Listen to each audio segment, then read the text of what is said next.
그 인터넷을 검색하다가 보니까 이런 제목의 기사가 있었습니다. 초중고생, 체격은 커졌지만 체력은 떨어져. 그 내용이 이랬습니다. 2005년을 기준으로 봤을 때 지난 10여 년 동안 우리나라 청소년들 키가 많이 커졌다는 겁니다. 남학생들은 평균 2.74cm가 커졌고요. 여학생들은 평균 1.96cm가 커졌다는 겁니다. 키뿐만이 아니고 이 몸무게도 많이 늘어나서 남학생들이 4.35kg, 여학생들이 1.99kg이 늘어났다고 합니다. 뭐 이런 통계 자료가 아니더라도 흔히들 마주치는 주변의 우리 아이들을 보면은 저희들 때보다는 확실히 커진 것 같아요. 제 키가 1m 73인데 이게 굉장히 큰 건 아니라도 큰 편에 속했습니다. 이 키대로 이렇게 자리를 정하면은 항상 뒤에서 두 번째 그 근처에 이렇게 맴돌았는데, 요즘에는 아이들이 상대적으로 너무 커지고 나니까 제가 이 키가 큰 편이다 그러면 다들 비웃을 정도가 돼버렸습니다. 덩치도 커지고 키도 커지고 굉장히 보기가 좋아졌는데, 그런데 문제는 뭐냐 하면은 이렇게 애들이 키와 덩치가 예전보다 훨씬 커졌지만 문제는 체질은 예전보다 더 나빠지고 있다는 겁니다. 특별히 이 시력이나 구강 상태 이런 건 심각한 수준이랍니다. 초중고등학생들의 40% 이상이 시력이 약한 것으로 나타났고, 또 치주질환과 같은 구강질환자도 55%가 넘었었답니다. 그 외에도 이비인후과 질환, 피부질환, 알레르기, 비만 이런 것들이 지금 계속 늘어나고 있다는 겁니다. 또 뿐만 아니라 체력도 많이 지금 약해지고 있다는 겁니다. 특별히 오래 달리기, 끈기를 필요로 하는 오래 달리기, 또 혹은 제자리 멀리 뛰기, 팔굽혀 매달리기 이런 것들은 지금 체력 저하가 두드러지게 나타나고 있다는 겁니다. 그래서 이제 그 머리 기사가 초중고생, 체격은 커졌지만 체력은 떨어져, 이렇게 이제 나오는 겁니다. 제가 그 기사를 보면서 이게 우리 신앙생활에도 지금 그대로 가고 있는 건 아닌가, 그런 생각을 해보았습니다. 여러분, 아이들 체격이 커졌다고 체질이 좋아지는 게 아닌 것처럼 분당 우리 교회가 이제 사람 많이 모이고 덩치가 커졌다고 해서 이게 영적으로 성숙해지고 건강해졌다는 것은 아니라는 것을, 오히려 이것이 더 위험할 수 있다는 것을 자각해야 된다는 겁니다. 그러고 보면은 오늘날 교회가 겉으로 보기에는 예전보다 훨씬 화려하고 성숙해 보이고 많이 모이는 것처럼 보이지만, 그러나 옛날 어른들의 믿음을 생각해 보면 우리의 영적 체질이 아무리 생각해도 좋아진 것 같지가 않습니다. 왜 이렇게 되었나? 교회가 왜 이렇게 덩치는 커졌는데 허약해져 버렸나? 정답은 간단합니다. 연단을 통한 훈련이 부족해서 그렇다는 겁니다. 앞에서 언급했던 그 기사를 교육부에서 분석을 하기를, 왜 아이들 체격은 커졌는데 체력은 오히려 떨어졌나? 교육부가 이렇게 분석했습니다. 체력 저하의 주 원인은 운동 부족이나 비만으로 인한 심폐지구력, 각 근력의 순발력, 상직은 지구력 등이 감소한 때문이다. 한마디로 말해서 먹기는 잘 먹어서 영양 상태는 좋은데 공부하느라 책상에만 앉아있고 인터넷 이런 컴퓨터만 하느라고, 텔레비만 보느라고 운동을 안 해서 그렇다는 거예요.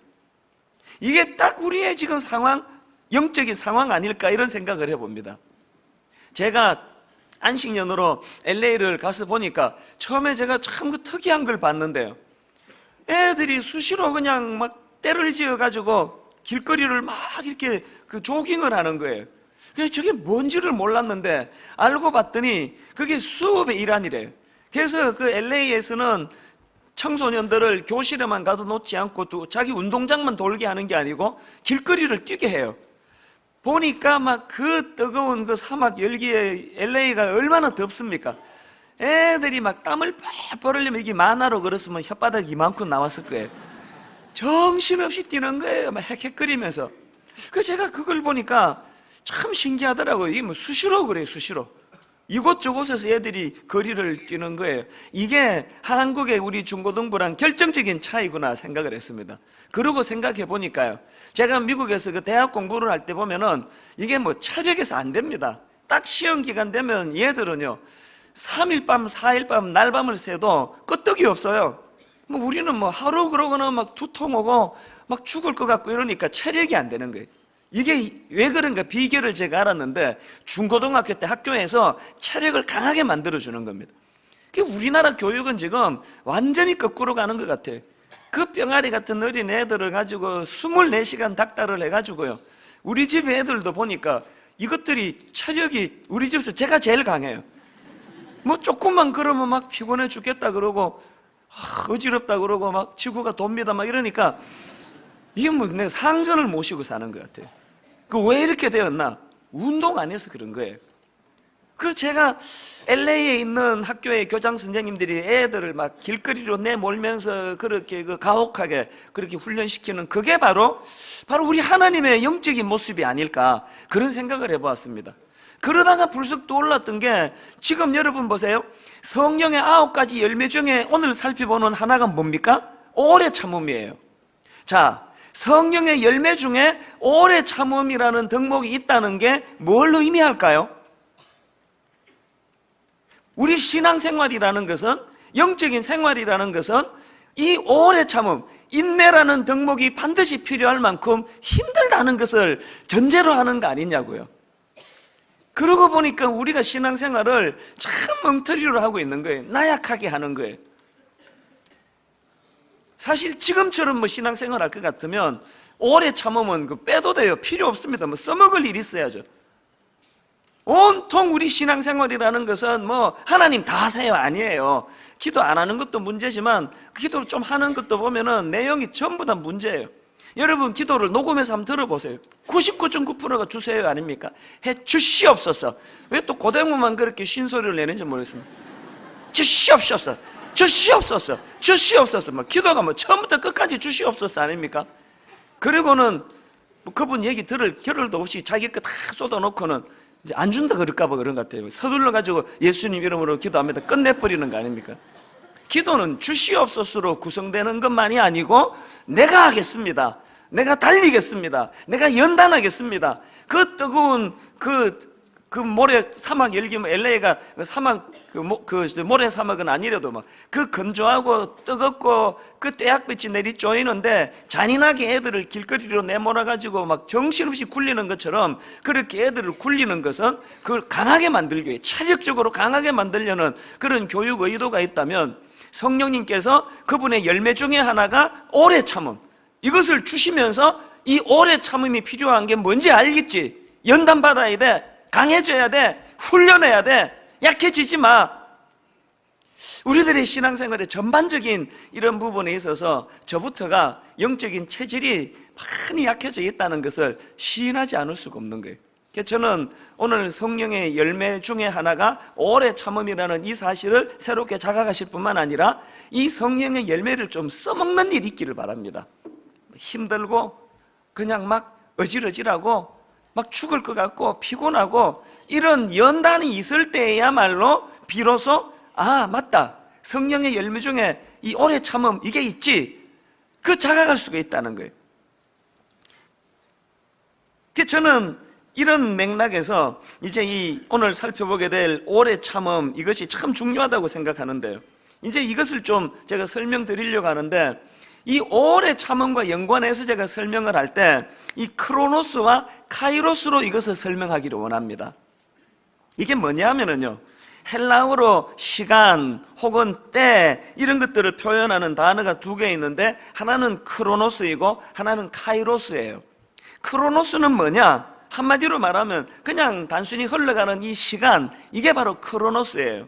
그래서 이제 이 헬라어 크로노스라는 단어에서 영어의 크로날로지가 파생돼 나왔습니다. 크로날로지는 우리말로 하면은 그냥 연대기가 뭔지 아시죠? 그냥 나열한 거예요. 뭐 BC 100년에 무슨 일이 있었고, BC 50년에 뭔 일, 또 AD 100년에 뭐, AD 200년에 뭐, 이걸 그냥 나열해 놓은 게 이게 연대기예요. 그러니까 이 크로노스라는 단어 자체는 그냥 단순히 흘러가는 시간을 의미하는 겁니다. 그런가 하면 헬라어로 이 시간을 말하는 단어 하나가 더 있는데, 카이로스가 그거예요. 이 카이로스는, 이 단어의 기원은 원래 그 그리스 신화에 나오는 신의 이름이랍니다. 이 카이로스는 무슨 신이냐? 기회의 신으로 알려져 있습니다.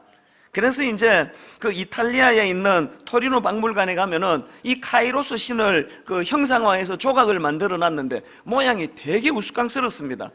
앞머리는 이렇게 길게 덥수룩하게 나와 있고 뒷머리는 대머리로 되어 있습니다. 이 기회의 신이라면 눈치가 빠른 분은 아시겠죠? 기회란 것은 내 앞에 있을 때 잡을 수 있는 거예요. 덥수룩해서 잡기가 얼마나 쉽습니까? 기회를 딱 놓치고 나면은 대머리가 돼가지고 잡히지가 않는다는 거예요. 그게 바로 이 기회의 신 카이로스입니다. 그런데 바울은요, 이 카이로스라는 단어를 어떻게 사용하는가 하면은 하나님의 때 혹은 크로노스를 뚫고 들어와서 만들어 가시는 하나님의 임재, 이런 뜻으로 이 단어를 사용하고 있는 겁니다. 예를 들면은 자, 로마서 3장 26절을 보시겠습니까? 곧 이때에 자기의 의로우심을 나타내사 자기도 의로우시며 또한 예수 믿는 자를 의롭다 하려 하심이라. 여기 나오는 이때에가 바로 헬라어로는 카이로스예요. 다시 말해서 예수 그리스도가 가장 정확한 하나님의 때에, 그냥 뭐 하나님이 아무 생각 없이 그냥 이렇게 나오신 게 아니에요. 가장 적절한 하나님의 때. 그래서 로마가 도로를 뚫어서 복음의 이 편만에 전해줄 수 있는 여건과 정치적인 경제적인 모든 것들이 가장 적절할 때 이 하나님의 카이로스가 거기에 놓여져 있었다는 것입니다. 그런가 하면은 또 한 군데 갈라디아 4장 4절이요. 때가 참에 하나님이 그 아들을 보내사, 여기 나오는 때는요 카이로스가 아니라 크로노스예요. 그러니까 이 때가 찼다는 게 뭘 의미할까요? 크로노스가 일상적으로 흘러가는 이 크로노스의 시간이 쌓여져서 때가 참에 하나님의 카이로스가 이루어진다는 거예요. 여기서 우리가 알 수 있는 게 뭡니까? 이 크로노스와 인간의 시간인 크로노스와 하나님의 때인 카이로스 사이에는 뭐가 있습니까? 간격이 있다는 거예요. 이 갭이 있다는 거예요. 그러니까 이 크로노스와 카이로스 사이의 이 간격을 메꾸어가는 과정에서 필연적으로 기다림이 필요하고 인내가 필요하다는 거예요. 그러니까 우리가 신앙생활할 때, 여러분, 우리 이 기독교라는 종교는요 내 멋대로 하는 종교가 아니에요. 내 뜻대로 사는 종교가 아니에요. 하나님의 때, 하나님의 뜻을 기다리는 종교예요. 그러니까 당연히 거기에는 기다리는 과정에서의 고통은 필수적이고 인내는 필수적인 거라는 거예요. 그래서 제가 영어 성경을 보니까 이 갈라디아 5장 21절 성령의 9가지 열매 중에서 오늘 우리가 살피게 될 이 인내라는 거, 오래 참음을 NIV 같은 성경에서는 patience라는 단어를 사용하는데 킹 제임스 버전을 위시한 또 많은 성경은 이것을 long suffering이라는 단어를 쓰더라고요.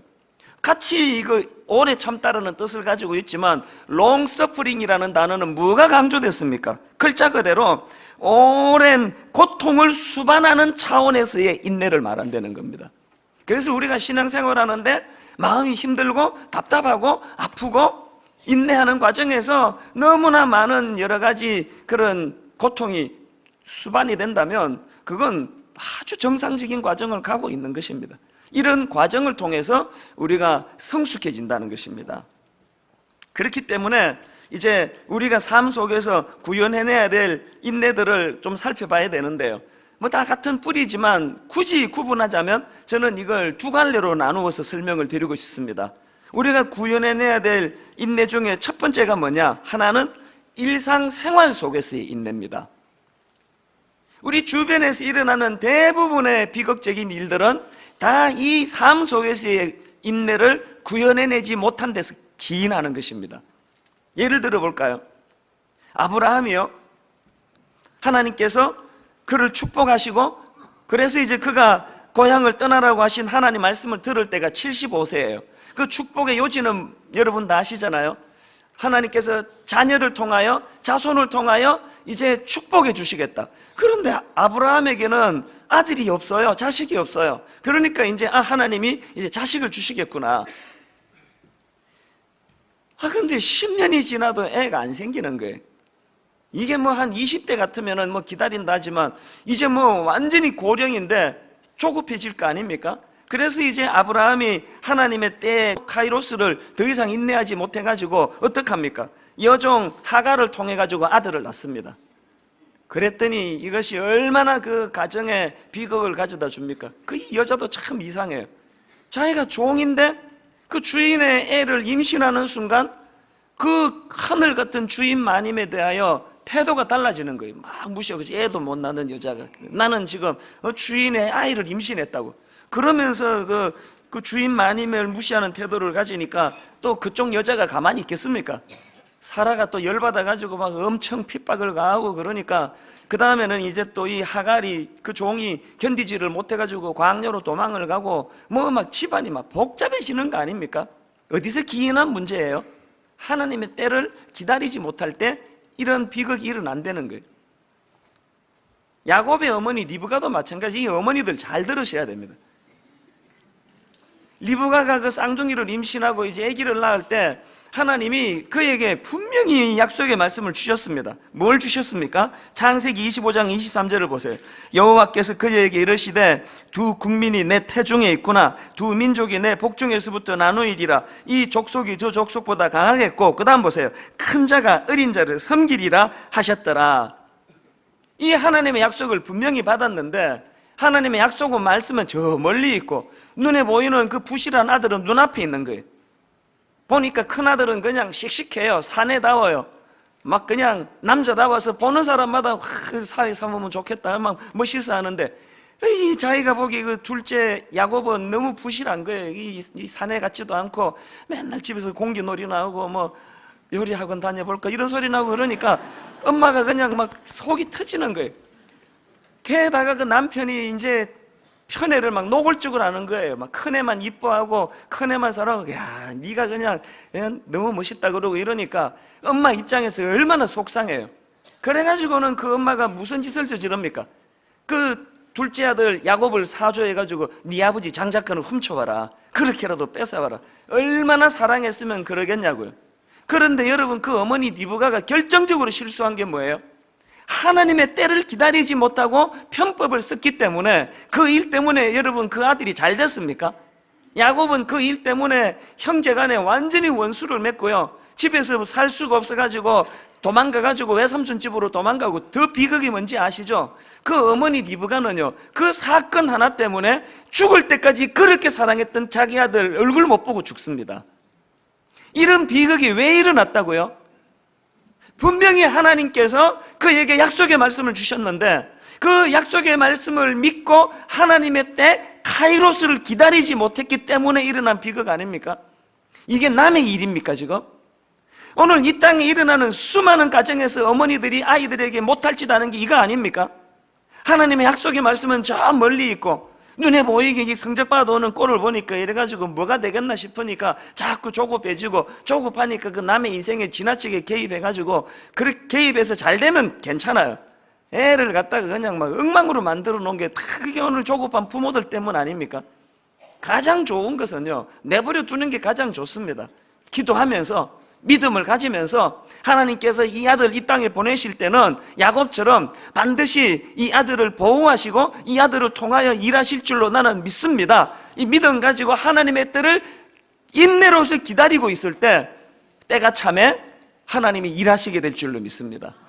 우리는 일상생활 속에서 날마다 성령의 열매 중에 하나가 이 오래 참음이라는 거, long suffering, 고난 가운데 힘들고 아픈데 막 마음이 너무너무 괴로운데, 이런 가운데에서도 하나님의 인내를 이루어가는 것, 이것이 신앙생활. 그래서 저는 LA에 있는 교장 선생님 같은 이런 교육을 쓰시는 분이 하나님이라고 믿습니다.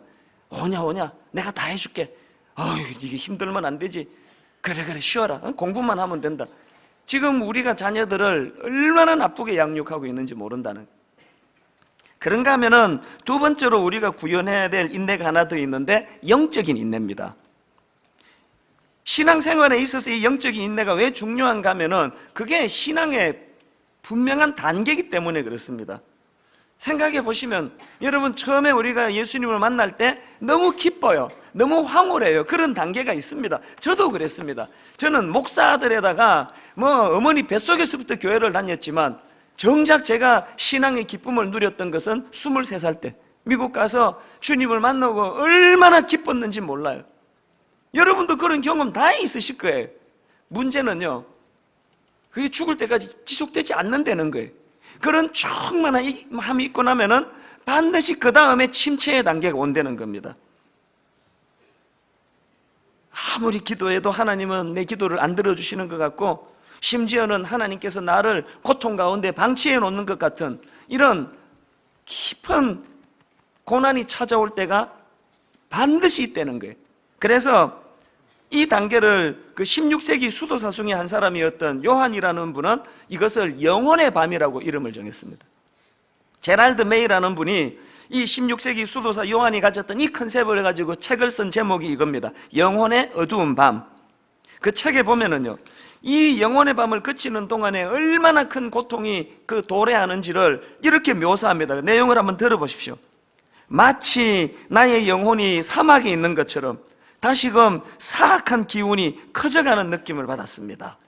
영혼의 밤에 있을 때 느끼는 감정에 또 이런 대목도 있습니다.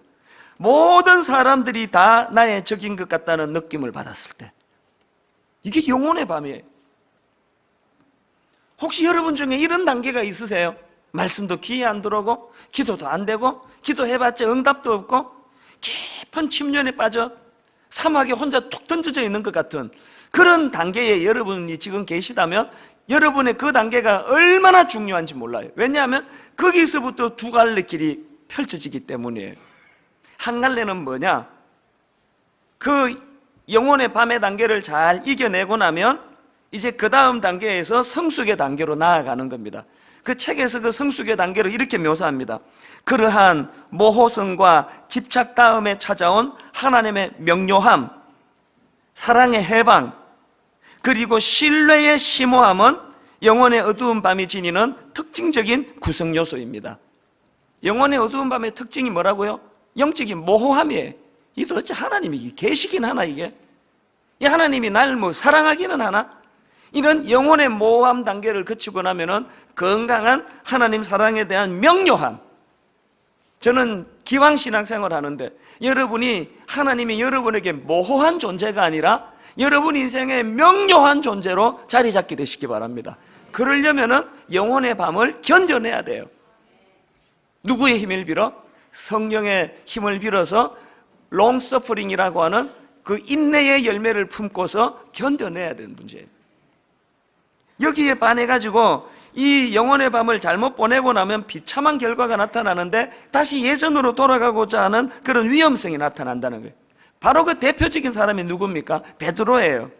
베드로는 주님 십자가 지시던 때 끔찍한 실패를 경험하고는 깊은 영혼의 밤을 맞게 됩니다. 그리고는 그것을 견뎌내지 못해가지고 어떡합니까? 옛날로 되돌아갑니다. 요한복음 21장 3절 시몬 베드로가 나는 물고기 잡으러 가노라 하니, 많은 경우에 이런 일들이 일어납니다.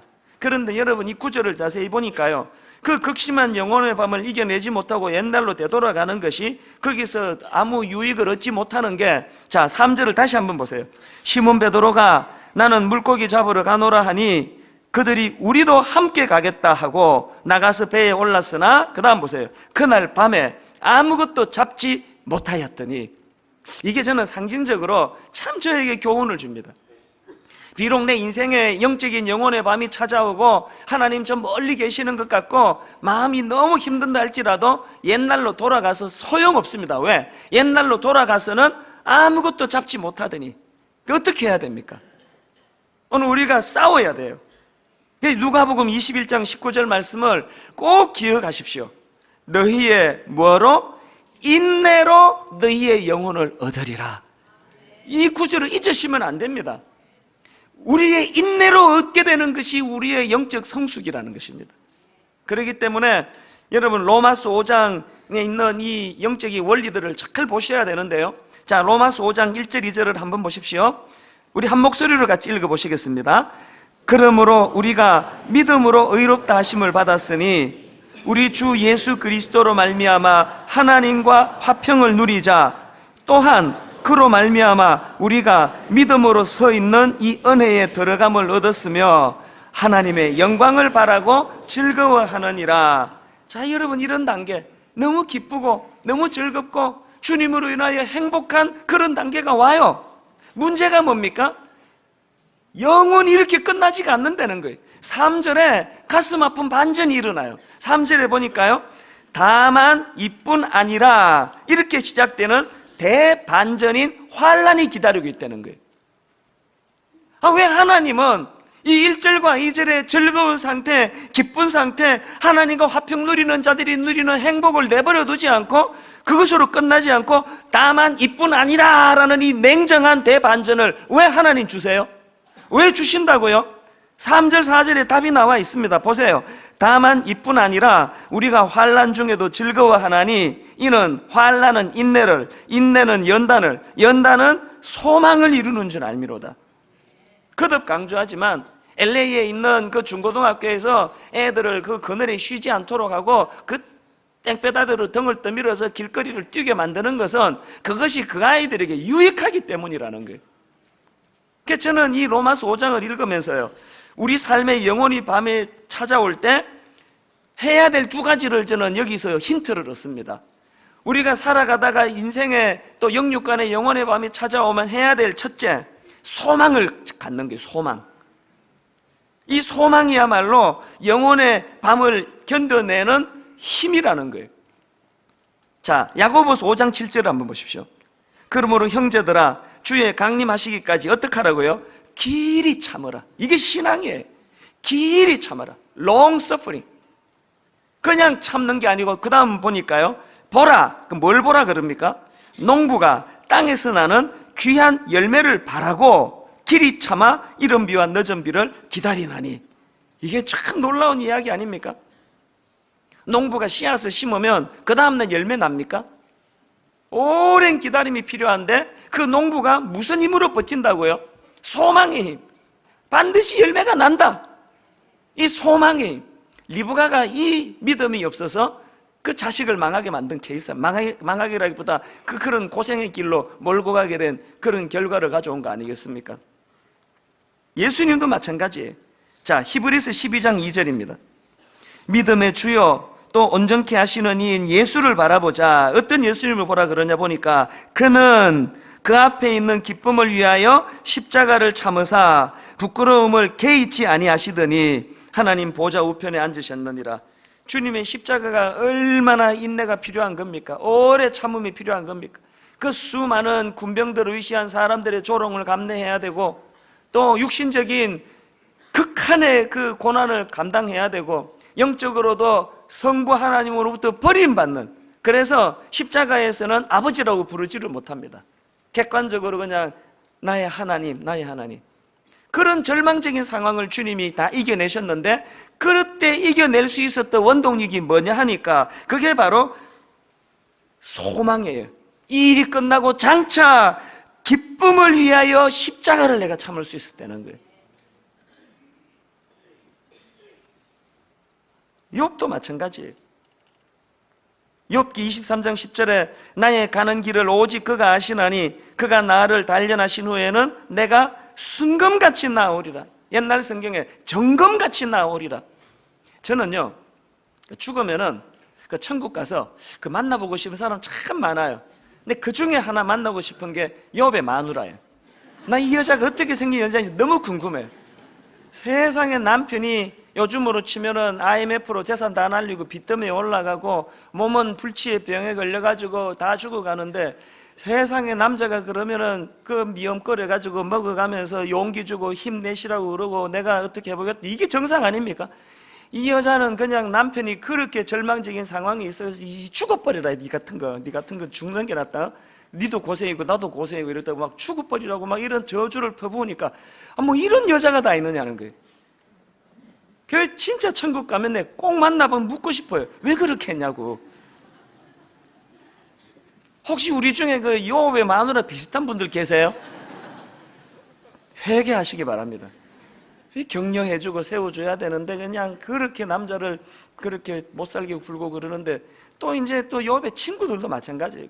문안이라고 와가지고는 알지도 못하면서 네가 이런 엄청난 고난을 당할 때는 네 하나님 앞에 저주받을 짓 했지. 솔직히 말해봐라 그러고 이러니까 이게 친구인지 원수인지 알 수가 없어요. 욥이 요즘으로 치면 우울증 와서 그냥 뭐 자살할 상황이에요. 그런데 욥이 어떻게 이겨냈습니까? 모든 자기 마누라를 위시한 주변 사람들은 부인이라고 부르고 싶지도 않아요. 주변의 모든 사람들은 욥의 현재를 보는 거예요. 욥은 그의 이 인생의 밤을 겪어내고 난 이후에 있을 미래를 보는 거예요. 그래서 그것이 소망이 되는 거예요.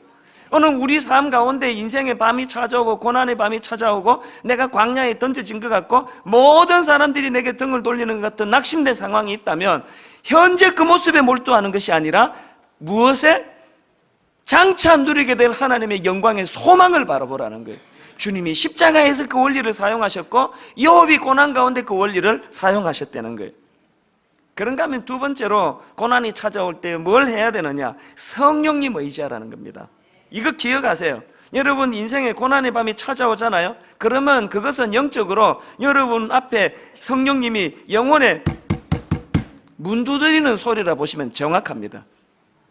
지금까지는 내 멋대로 인생을 살고 내가 잘 살 것처럼 그러다가 인생의 밤이 찾아오면은 내 힘으로는 버텨낼 수가 없다는 걸 자각하게 되고 그때 성령의 열매인 이 롱 서프링을 쟁취해서 성령님 의지하면서 살아가라는 주님의 메시지라는 거예요. 신앙생활이라는 것은 너무나 그냥 일사천리로 일이 잘 되고 반대로 또 일이 안 풀려도 그냥 내가 어떻게 해보겠다고 끙끙거리는 그게 신앙이 아니에요. 내 한계를 처절하게 절감하고 그래서 하나님 의지하면서 그러면서 인내하면서 나가는 거예요. 저는요 이 소망을 가지고 또 성령님 의지하며 나아가는 이것이 오늘 인생의 가장 중요한 법칙 중에 하나라면 어제 아침에 문득 떠오른 사람이 하나 있었습니다. 저는 만나보지도 않은 그런 사람이에요. 누구냐 하니까 팀 티보라는 사람의 어머니예요. 팀 티보가 누군지도 저는 몰랐거든요. 몇 주 전에 제가 미국 집회를 갔더니 그 참 희한하게도 만나는 사람마다 팀 티보 그러는 거예요. 그 팀 티보가 뭐 하는 사람이냐 그러니까 미식 축구 아메리칸 풋볼 선수래요. 지금 미국 전역에 돌풍을 일으킨다는 거예요. 그래서 제가 나중에 자료를 찾아봤습니다. 그랬더니요 이 팀 티보라는 선수는요 필리핀 선교사 자녀예요. 그런데 불행하게도 어머니가 자기를 임신했을 때 산모가 바이러스에 감염이 돼가지고 병원에서는 아기를 지워야 된다. 그런 연단의 과정을 다 거쳐가지고 이제 이 아기를 낳았는데요 어머니가 자기 남편과 더불어서 애를 학교를 안 보냅니다. 그러면서 홈스쿨링을 하면서 신앙으로 이 아이를 양육했는데 정말 눈물 나는 일이 일어났습니다. 그거 제가 영상을 보면서 본인도 그 과정에서 이런 고난의 밤을 당연히 거쳤지만 그 어머니가 가지고 있는 그 마음에 쓰라린 고통, 그 롱 서프링을 통해서 너무나 아름다운 열매를 만들어냈다는 걸 보게 된 거예요.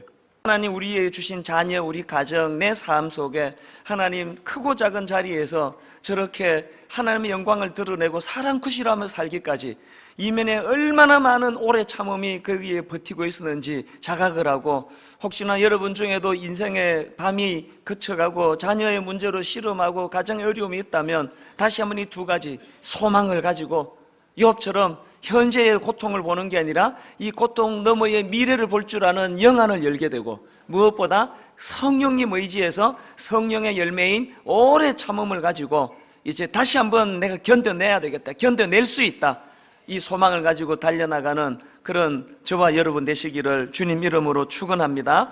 하나님, 나그네 인생 길 가운데 고난의 밤이 찾아올 때 바로 지금은 성령님 의지해야 할 때임을 자각하게 하시고 성령의 열매 중에 이 오래 참음 롱서프링이 왜 필요한지를 자각하게 하시고 그 고난의 터널을 기어이 이겨내고 나서 하나님 앞에 영광을 돌려드리는 복된 저희들 되도록 인도하여 주시옵소서.